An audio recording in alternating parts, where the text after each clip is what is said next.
Hello, everybody. Welcome to another edition of the Mo Show Live. Hey, it's Morris Lilienthal. It is a beautiful day here in Huntsville, Alabama, and I am so excited to live in this community. We have such a great community. We have so much going on with our economies in great shape. We have a lot of great things going on in our school system. We have so many great things recreational to do and live and enjoy as a family around here in the Huntsville, Tennessee Valley community. And if I asked you, if I said, hey, where do you want to raise your family? What would be your ideal city? You would likely tell me you want somewhere with a good economy. Well, the economy's booming. There's jobs, opportunities for you and your family there. You want somewhere with high quality public education and somewhere with recreational activities, things to do for you and your family. And that's what we're going to be talking about today here on the Mo Show. And it's a question of how does that come about? How does a region, how does a city, how does a community like the Huntsville, Alabama community, how do we get these things, and how can you make or other organizations make a difference to make these things happen? And so that's what we're going to be talking about. We're going to be speaking with my good friend John Allen, who's the CEO of the Huntsville Committee of 100. And the Committee of 100, in a nutshell, is focused on providing these things to our community, providing economic development, providing high quality education, and a lot more. So without further ado, it's my honor to introduce John Allen, who's the CEO of the Committee of 100. Let me tell you a little bit about John and his background so you can understand where he comes from and why he's so passionate about making Huntsville a better community. John is a product of the Huntsville public school system. He's a graduate of Lee High School. He's a graduate of Auburn University here in the state of Alabama with his degree in mechanical engineering. He's also a licensed professional engineer. John has worked as a professional engineer in our community. John has also been a small business owner for over 20 years, owning his own small residential construction company. John has been actively involved, is probably an understatement, John, in our local community, in various boards, nonprofits. And I don't want to spend a long time listening, but I would just like to hit one or two of major ones that you've been involved with: the Huntsville Hospital Foundation Board. You've been involved with the Huntsville Botanical Gardens Board, which the Botanical Gardens is a great resource for our community. You've been involved with the Madison Water and Waste Board. I'm proud to call you a fellow Rotarian. He's an active Rotarian and member of the Madison Rotary Club. And heck, folks, he's even an Eagle Scout. Come on, John. Give us something. Give me something to hang my hat on here. But he's a busy guy, and he's got a lot going on. So I really appreciate his time today to share with us and share with our audience what's going on with the Committee 100. John, how are you doing today, buddy? Hey, doing great. It's a beautiful day. Thanks for having me. Man, it's my honor and my privilege. So what I want to do is, kind of talking to everybody about Committee 100 and our great place to do. And I want to kind of start with that. But folks, if you're watching, please say hello. Let us know where you're watching from. If you've got questions about the Committee of 100 and what they're doing with the various projects that they've got going on doing, please chime in and let us know in the comments below the video here. I'm going to be watching over here to let you know. And if you're watching the recording, please put questions in there. John and I'll follow up afterwards and can review the questions and give you answers or provide you resources to where you can get some more information about that. But first, I'd like to say a quick hello to Nick Rishwain, who's watching in California. Mitch Jackson, who's a friend of mine. John, he's also a fellow Rotarian out in California. Look here, here's Dennis Sanders, our buddy from Rotary. So thanks, guys, for all watching so far. But John, for people that don't know, give us a little bit of an overview of what the Committee of 100 is and how it got its start. Yeah, sure. Well, thanks for having me, Mo. I really appreciate it. Thanks for what you do in the community and this opportunity to really have a conversation about just what a fantastic region that we have and community in Huntsville-Madison, Madison County. But the Committee of 100, we were founded 23 years ago with 8 founders that really were engaged in the Huntsville Chamber of Commerce. And these 8 founders wanted to basically have an organization that was able to get involved in the political side of the conversation. Because, again, public policy is set by elected leaders and by governments that set economic policy, school policy, and things like that. So really was to focus on the political side, but also engage in conversations with high-quality public education and also a long-term sort of vision for what economic development should be for our region and for our community. And so these 8 founders got together and said, hey, we believe that we can make a difference. And here we are 23 years later, really on the same mission that we started 23 years ago. But as I understand it, John, and that leads into kind of what I think people want to know is this has grown a lot more than the 8 founders. Tell us a little bit about who the Huntsville Committee of 100 is made up of. Yeah, so our membership, we actually have 244 members now. 50 of those members are young professionals between 22 and 35. So we're honored to have them as part of the best and brightest in our organization. The remainder of our membership are CEO level business owners and professionals and community volunteers that want to engage in our mission, which again, our mission is business advocacy, but we focus on cooperative local government. So making sure that our local government leaders are working together with a collaborative spirit. Number two is high quality public education to make sure that our three systems, Huntsville, Madison, and Madison County, are strong public education systems. 90% of our children are publicly educated. And then the third leg is really our long-term economic development, which is creating the conditions that are right for long-term economic vitality. So those are the kind of the business advocacy issues that our members work through. And so again, we're about 244 members now, so we've grown a little bit since we started with 8 founders. Yeah. Well, and what I would say is that these 3 prongs are things that are vital, community cooperation amongst various local governments, the education, and then certainly the economic development. Those are things that when you see why, and some of the things we'll be talking about, why Huntsville and the Huntsville region and, Limestone County and things in our area have grown over the last 10, 15, and more than that years. But it's really in the last, since I've been in Huntsville in 10 plus years, it has just really exploded. And I think a lot of the things that your organization is focusing on are the foundation for what's led to where we are today. But I know you want to talk about it, and I want to talk about where we're looking for the future. And so let's start with that. Let's talk about the economic development prong. First, I think it might help some of the people that maybe you're watching from a different locale that maybe don't know much about Alabama, or they think of Alabama from 50 years ago. That's maybe right. tell everybody a little bit about the foundation of our community with NASA and Western Arsenal Military Base and having a really big defense industry base here, having a lot of your brethren, a lot of engineers here in Huntsville. Right. Yeah, our community, I say this a lot, we are a community of innovation. We're a community of creative culture. And when you look at the history of Huntsville, Alabama from the 40s to 50s, where we were a traditionally agricultural farming community, no different than many of our neighbors in Alabama, and Operation Paperclip bringing the German rocket team here in the 40s and 50s really changed the culture of our community to what it is today. And so you have these German scientists coming into North Alabama to build and design rockets that I say this all the time. I mean, our community pencil whipped the Saturn V to the moon and back in the 60s. And it's that can-do, creative, innovative thinking that is really the bedrock of our community and the bedrock of who we are. And so when we as a community take on these innovative concepts and these things that quote can't be done, we always find a way to get them to succeed. And so that's just the core of the community that Huntsville, Alabama, and the region has.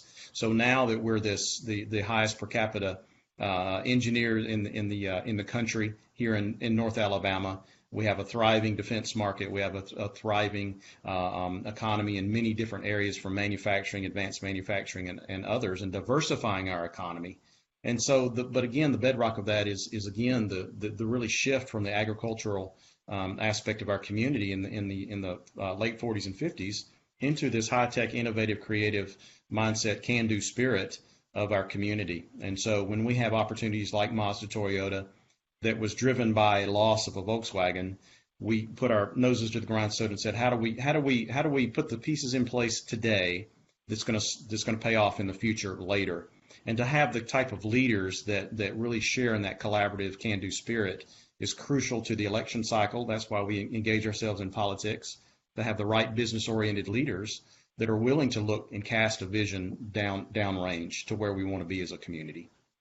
Yeah, so folks, for what John was touching on, if you're not familiar with it, several years ago, it was maybe right around when I first came to North Alabama, the Huntsville greater Huntsville area was in the running for a Volkswagen plant, automobile manufacturing plant. I think we were one of the final cuts there. Right. At the very end. It lost out, and instead of putting our head in the sand, what our community did, with spearheaded by things like what John's organization does by making collaborative efforts to say, okay, we did not win last time.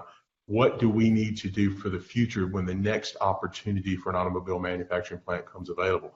And that shows the vision that our community had, which really dovetails into that conversation that I wanted to have. Talk to me a little bit about how do you see, how does your organization use a vision, and what is its vision for the future now, and how has that changed in the last 10 years, and what's the vision for economic development in the greater Huntsville area right now?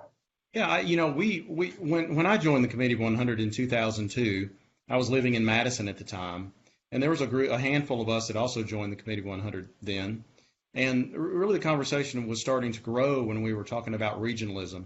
So North Alabama, again, we have Huntsville as the main municipal driver of a lot of the conversations that are in our region, and projected again to be the biggest city within the next 10 years. I think that projection is shrinking as we continue to have great success. But I think you have to have the collaborative spirit that is a part of our region as we grow. I think back to the leaders of the past, the Dallas Fannings, planning director in Huntsville for many years. And now that Huntsville is all the way out to I-65, we are growing, and we have to work with our neighbors, and our neighbors realize that we have to work collectively together. So I think we gain workers from Decatur, from other areas in the whole workshed of the northern region of Alabama and southern Tennessee. And so the reality is we are a regional community, period. And so we started really looking at ways to work with our neighbors. 4 years ago, the Committee 100 started a conversation in a group called Launch 2035, which is a regional visioning collaborative of volunteers from Athens, Limestone County, Decatur, Morgan County, Huntsville-Madison County to work on three things: land use planning, workforce development, and entrepreneurship. So, the entrepreneurship faction is really just creating a culture of innovation and a culture of risk takers to create wealth in our community for that innovative, creative class of business thinkers. And so it's finding those things to make our community viable. Down in Birmingham and Jefferson County, they have 35 different municipalities in Jefferson County. And so they do not collaborate together. And when you do not have collaboration, you just can't move collective ideas and collective opportunities forward. Yeah. Well, you can't, the big term vision, it can't be done on even on the size of the city of Huntsville. We need Limestone County's help because a lot of for example, the Toyota Mazda plant is being built in Limestone County. So we need to be working with them. Similar to the, Madison, the city of Madison, part of the city of Madison is in Limestone County. So we have to have this collaboration to focus together, because when these corporations are looking to develop here, my supposition is there are things that they're looking for and they want to have done and they need in place, and they don't care what city is involved or what's done. They need it as a region as a whole. That's right. Right? That's right. And the team that Mayor Battles put together with his leadership team and the Huntsville Chamber of Commerce has done yeoman's work, and it's done excellent work in collaborating and moving the ball forward and casting those visions. And it's hard work, and but it benefits the region as a whole. And so the role that the Committee 100 plays is making sure that we have the right people in the room, the right conversations in the room to help really cast that long-term vision, and to look out 5, 10, 20 years and see where do we want to be, and how do we set the stage now to be successful in those 5, 10, and 20 years with the kind of efforts and the work that we do. Are there particular highlights or points that you could mention for the launch plan that you've got now that may be of interest to our viewers? Well, one in particular, yeah, sure. One in particular, the land use planning group really has started working on a project called the Singing River Trail. And the Singing River Trail is a 70-mile hike, bike, walk trail that connects Huntsville to Madison, Triana, Athens, and then Decatur. And so you have all of these individuals working collectively for this trail that's going to parallel the river, Morrisville, and through Madison. So it's a fantastic, healthy benefit walking trail that has not just economic benefits, health benefits as well. And so, this 70-mile trail is something that, again, regionally, you have regional partners working on. And so for the community as a whole now to start planning a trail like that, you can plan your developments and your growth around a trail.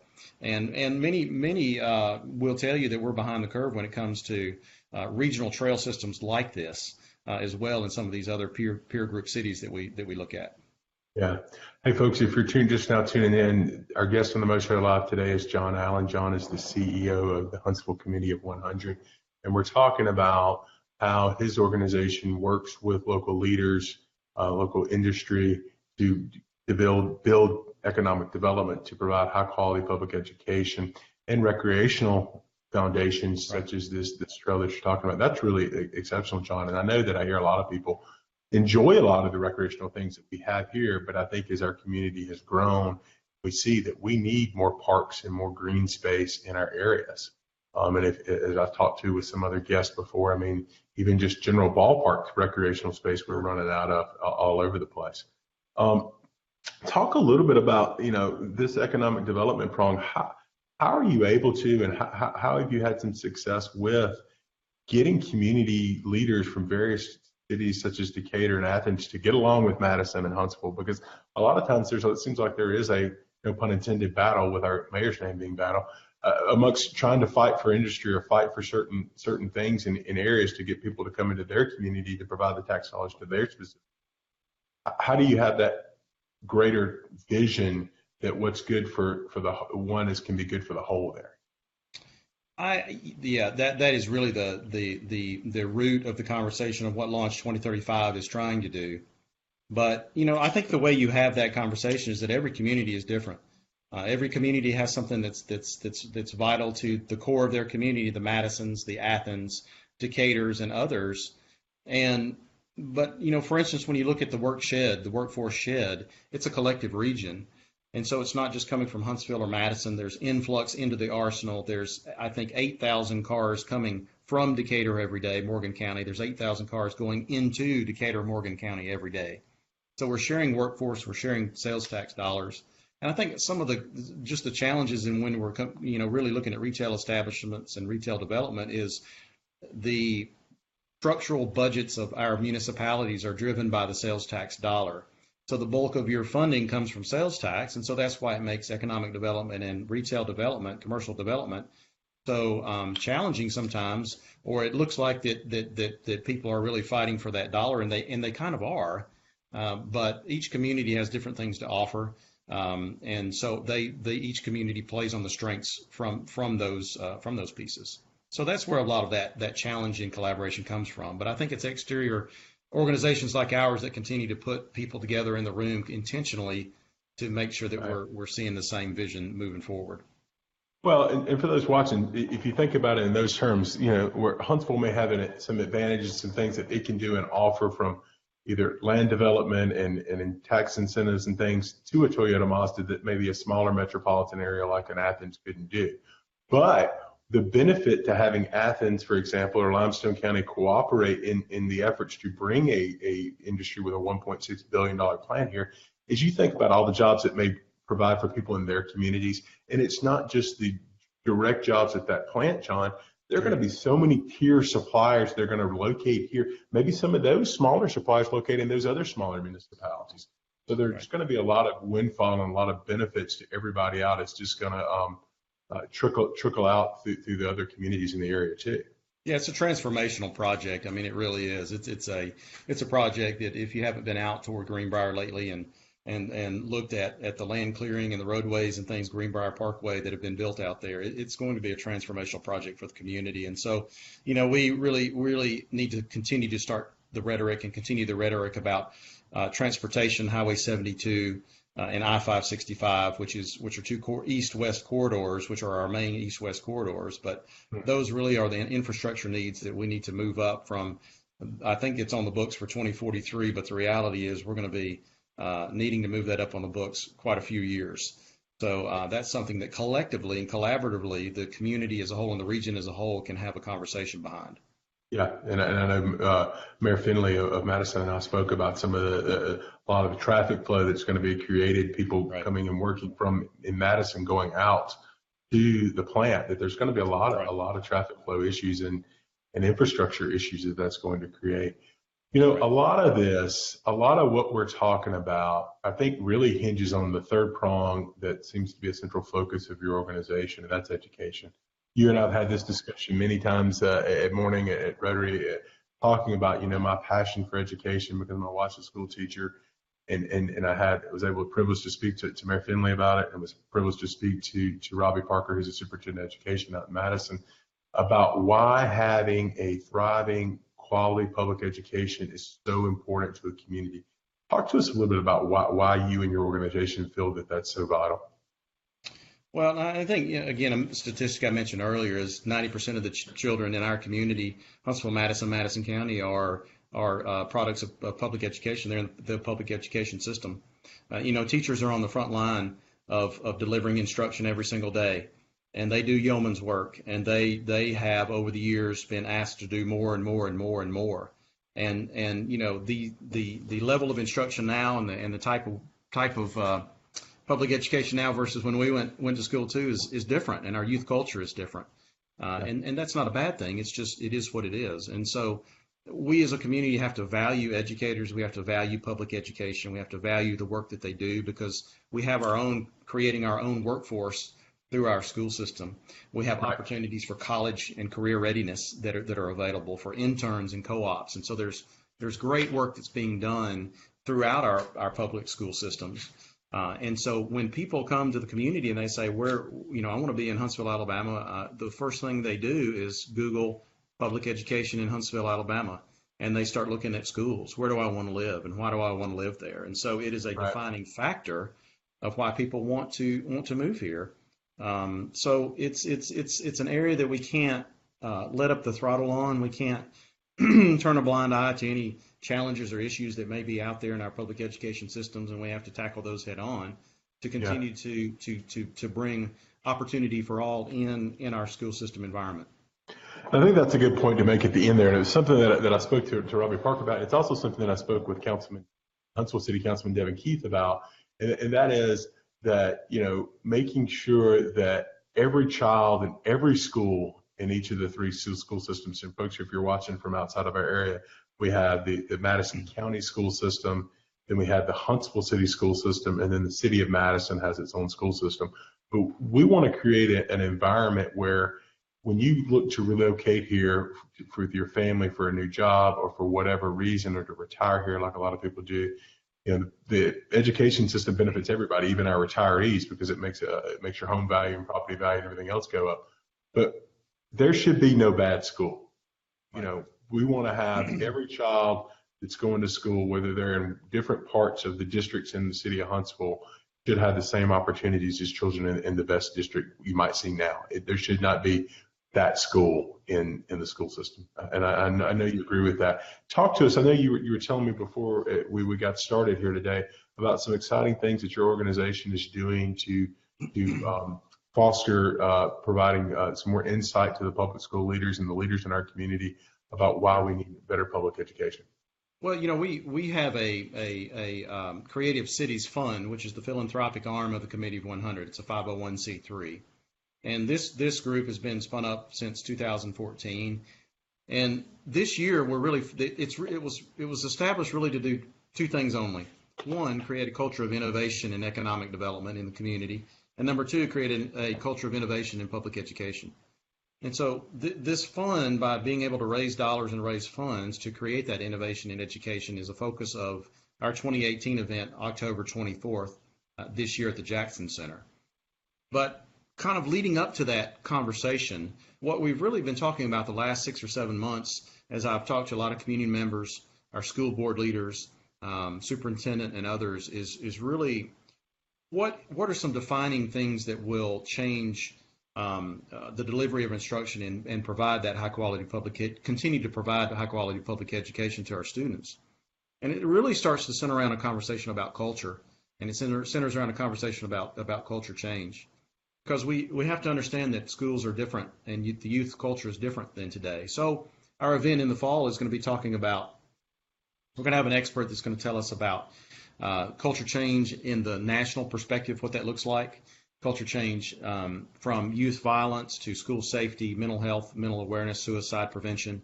All of those pieces really go into understanding our youth culture that we are educating today. School safety certainly is on the top of everyone's list, and how do we How do we prevent the next unfortunate accident? How do we get ahead of that curve? How do we prevent that?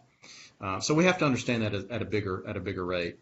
But we also have to look at innovation. How do we continue to innovate on great ideas to not stand by the status quo and to help move our systems forward? And so we've got an individual from Pike County, Alabama, the superintendent, that's also going to be with us, Dr. Mark Bazell. And he's going to talk to us about how he really 10 or 12 years ago looked at changing the culture in his school district, in his leadership team. And, you know, he told me, he said, we basically ask every teacher every single day, can every child learn? And their answer is always, absolutely, every child can learn.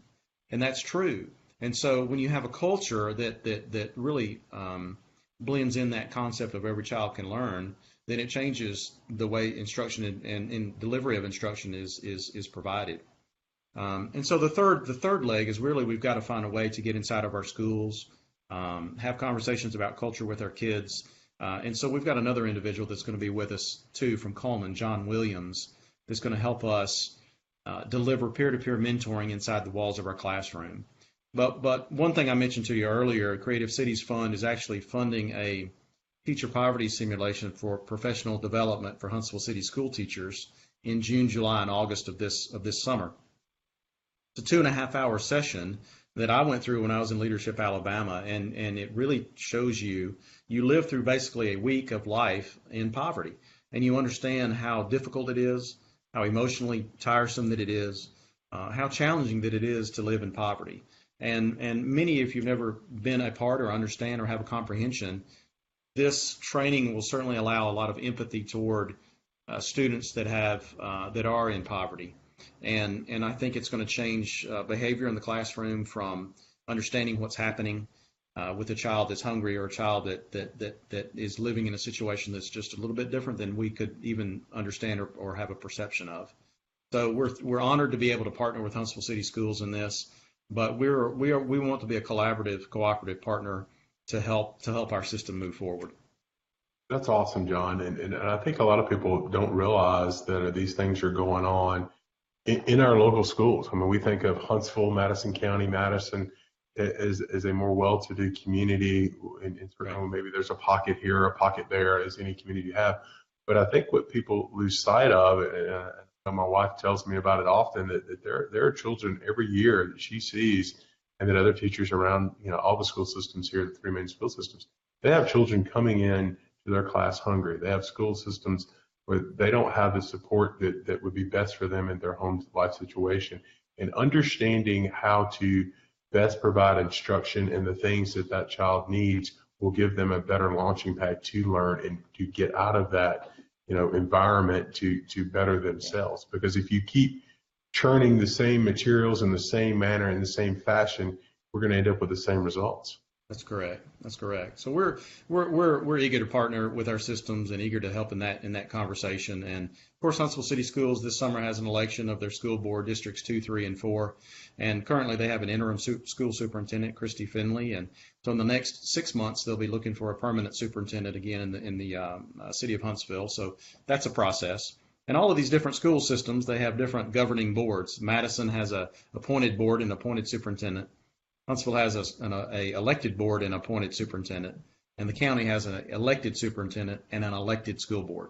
So all of these governance structures are different in how our schools are governed in our three systems. And, without getting down the political trail, that's certainly, how the school board and how the superintendent are put into place certainly can affect a lot of different things with how things are going and how you interact with certain people. It just is what it is. And then they're just the way the politics works, and that can impact how certain things are run in a school system. Unfortunately, it just, that's just a matter of fact. Before we wrap up, and I want to be mindful of your time and appreciate again you joining us today. For those just joining, this is Morris Lilienthal, and welcome to the Mo Show Live. We're here with John Allen, the CEO of the Huntsville Committee of 100, and we're talking about how his organization partners with local leaders and business leaders and political leaders to build a better economic community here, economic development, better public education and recreational activities, and more for our North Alabama region. And One thing that I've noticed that I hear from a lot of people, John, and my office is here, right here on the square, and so much has changed downtown Huntsville. And it is amazing. And every time somebody will come to meet with me downtown, and a lot of times I'll give them directions, and they'll say, I'm not sure, I hadn't been downtown in a while, and then all of a sudden they come downtown and they're just like, whoa, how much has it changed down here? But I know you guys were integral in that, and I'd love for you to talk a little bit about that and why it's so important you have a thriving downtown in a city like Huntsville. And I know Pat Emerson with Downtown Huntsville Inc., who I had I think he was the second guest on the Mo Show. And he gave me a hard time about that too, by the way, which I needed it. But he's doing a fabulous job, and our law firm is just tickled to be partnered with them and be a member of the Downtown Huntsville Inc. and to partner on certain activities like the Cornhole Trail and the putt-putt. We've got our putt-putt hole being created right now, ready for the Downtown Putt-Putt Open, and we have our annual putt-putt party that we host one night. So tell us a little bit about that as we wrap up, about why that's so important and the success we've had downtown Huntsville revitalization. Well, I remember when I joined the Committee 100 in 2002, and there was not much appetite for change in downtown, and as the downtown goes, so goes the community. It's kind of like the heart. If the heart is sick, your community will be sick. And you can just see that in many, many other communities that have grown, downtowns have grown, and then they have exiting from the downtown, and you don't have that density downtown to really create the vibrancy that you have now in the downtown Huntsville area. Right. And so, 16 years ago, there was not, again, much rationale, reason, or stomach for any amount of effort downtown to create something that's vibrant. So we were able, as a Committee 100, to get the right leaders at the right time to have conversations about, well, why not? Why can't we can? Why not? And so we were able to get the right people on a bus trip to Chattanooga. When Chattanooga's downtown was exploding, they just built the aquarium piece, and their downtown was just growing by leaps and bounds. And so when you have these visits and trips, and you take people out and you talk and you have personal relationships, and you say, we really can do this. I mean, how can we? We're here to help support that idea and move the idea forward. And so from that original conversation and trip to Chattanooga, some of our members, community activists, and others that were passionate about downtown started moving that conversation forward and giving our elected leaders and our public policy setting leaders the encouragement and the courage to start making some policy moves downtown that make sense, from zoning codes, overlays, the entertainment district. All of these pieces were part of a bigger puzzle to create a vibrant downtown. And then an organization called Big Spring Partners was established. And then that morphed into Downtown Huntsville Inc. And so Downtown Huntsville Inc. and Chad Emerson have done a fantastic job growing through his leadership and vision what Downtown Huntsville can be. And so it's been an unequaled success. And so we were happy to be part of the conversation to move that forward many years ago. And those are the kind of exterior kind of functions that we serve to help encourage, to say you can, to find a way and a plan to cast a long-term vision. Where do we need to go? And then follow it up with, this is how we need to get there. And so those are the things that we bring. I think we bring value to what we do for the community through the Committee 100. Well, folks, I can tell you that the committee's work in helping bring apart downtown Huntsville and revitalizing it's just been tremendous. And if you haven't, been downtown Huntsville lately in the last few years, you're really missing out. We have so many great places to eat. We have so many restaurants and bars, breweries. We have the Big Spring Park revitalization is just beautiful, great place to spend an afternoon with your family.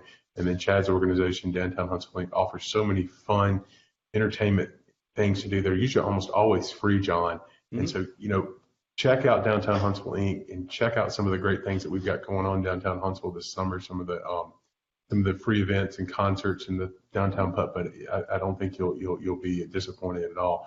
And John's organization has done other great things. We don't have time to talk about it, but also working on BRAC and making sure that our community is ready for any future military reorganization. So we're not losing jobs. We're actually the ones where jobs are coming here when other military installations are closed. John, I want to thank you so much for you and your community's efforts, your organization's efforts, rather. And I really appreciate your time today. John, if people want to find out more about the Committee of 100, where can they go to do that? Yeah, I mean, you can go to our website, HuntsvilleCommittee100.org. And my information and phone number is down at the bottom, and I'll feel free to talk to anybody that wants to have a conversation about moving our community forward and sharing different perspectives. All perspectives are welcomed, and I appreciate everybody's perspective because it helps us to make better decisions and a better path forward. I agree. I think it takes input from everybody to find out what's best to move forward. It's kind of back to what you were talking about with the school systems and understanding the roots of the issues before you can figure out the vision to move forward and steps to move forward. Right. And folks, if you're watching, I'll put in the comments below a link to the website where you can find more information. They have a really robust website with a lot of the things that are going on with the Committee 100. And then I'll also tag them here for their Facebook page so you can follow them on social media. John, thank you so much for your time today, and take care, buddy. Thank you, Morris. See you. Thanks, buddy.